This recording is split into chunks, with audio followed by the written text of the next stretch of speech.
A reading from Revolting Rhymes by Roald Dahl. Roll what? From Fuck who? you. Roll. From your bum.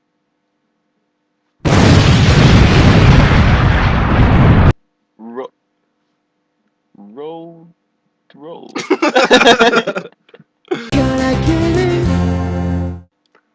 I guess you think you know this story. You don't.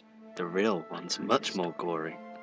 The phony one, the one you know, was cooked up years and years ago, and made to sound all soft and sappy just to keep the children happy. Mind you, they got the first bit right, the bit where, in the dead of night, the ugly sisters, Jules and all, departed for the palace ball, while the darling little Cinderella was locked up in a slimy cellar, where rats who wanted things to eat began to nibble at her feet. She bellowed, "Help!" and "Let me out!" The magic fairy heard her shout. Appearing in a blaze of light, she said, "My dear, are you all right?" "All right," cried Cindy. "Can't you see? I feel as rotten as can be." She beat her first fist against the wall shit and shouted, Beat her first. Well, She beat her first. Oh, no, then no, she chill, raped her. chill.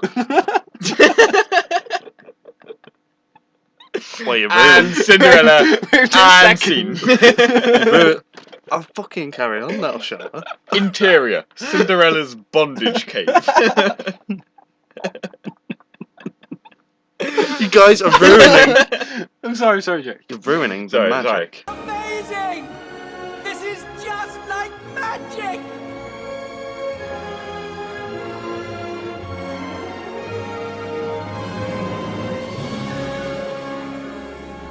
So Sure. she beat her fist, right, and then beat her again. I feel as rotten as can be. She beat her fist against her ass and shouted, "Oh, this is such a farce." Wait, she beat her fist against her ass. What did you say? What did you say? It rhymed with. What did you say? You're just gonna have to watch it again, aren't you? The rest have gone, and I am jealous. I want a dress. That doesn't rhyme. What does that even mean? I am jalouse. The rest have gone, and I am jealous. Can she not say jealous? She doesn't like jelly. No. Maybe it's a word we don't know and we're actually idiots. Nope. It's definitely spelled wrong. I want a dress, I want a coach, and earrings, and a diamond brooch, and silver whips, 2 of those, and lovely nylon pantyhose. Done up like that, I'll guarantee the handsome dominatrix will fall for me. The fairy said, "Hang on a dick." She gave her wand a mighty flick. Quickly. Hang on a tick. You said dick. What? You said dick.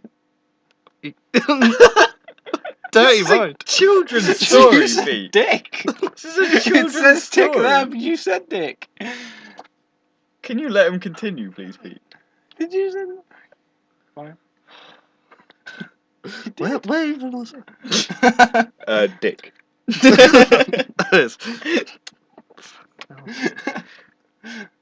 It made the ugly sisters wince to see her dancing with the prince. She held him very tight and pressed herself against his manly chest. The prince himself was turned to pulp. All he could do was gasp and gulp.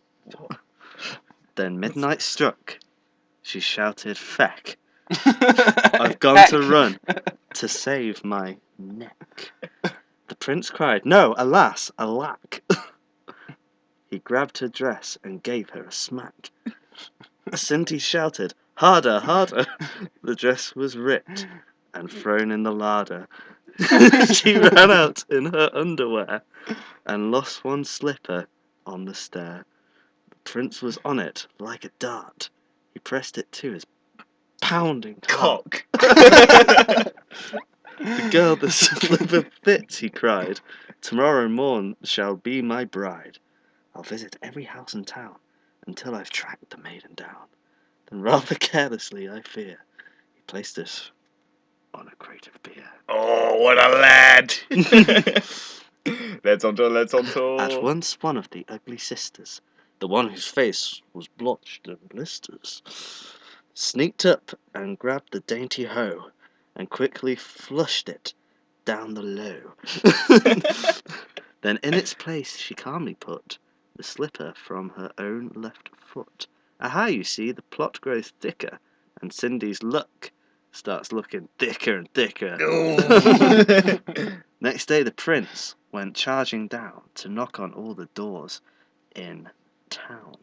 In every house the tension grew, including his penis. It went down to his shoe. The shoe was long and very wide, because the prince's girth Wasn't something to hide.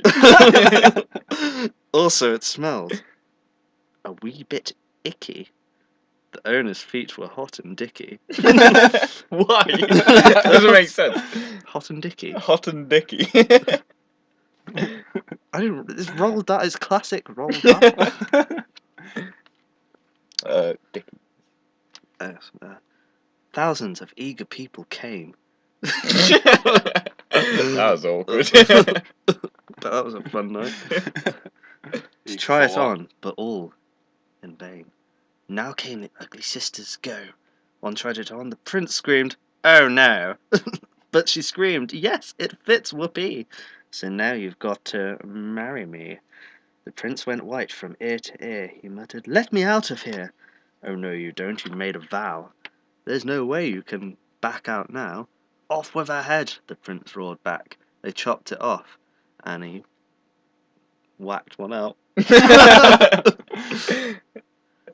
This pleased the prince, because he came, the prettier one, left in shame. Guys, he came. Then up came sister number 2, who yelled, "On my chest you shall do a poo." The prince looked at her, all sad and frowny. He doesn't want to give her a chocolate. Chocolate brownie. Can you let him finish, please, Pete? I'm near the end. Almost. Oh God, no, I'm not. We're not reading the whole book. Within a minute, Cinderella was married to a lovely Hella Keller, a simple jam maker by trade who sold good homemade marmalade. Oh, I fucking love homemade jam. The house was marmalade.